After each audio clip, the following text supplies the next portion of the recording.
So we're up here on this rooftop area. You can look around me of this mall. And the reason why we got called is because we've got a beehive inside this massive air conditioning unit. So pretty cool. We're gonna pop this grate off. Gonna get these bees eliminated. And then we gotta scrape that honeycomb out.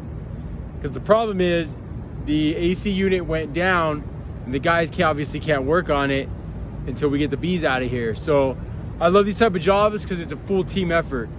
Helping out the mall through multiple vendors, getting the job done. And that's why we're out here, was it 8 o'clock at night?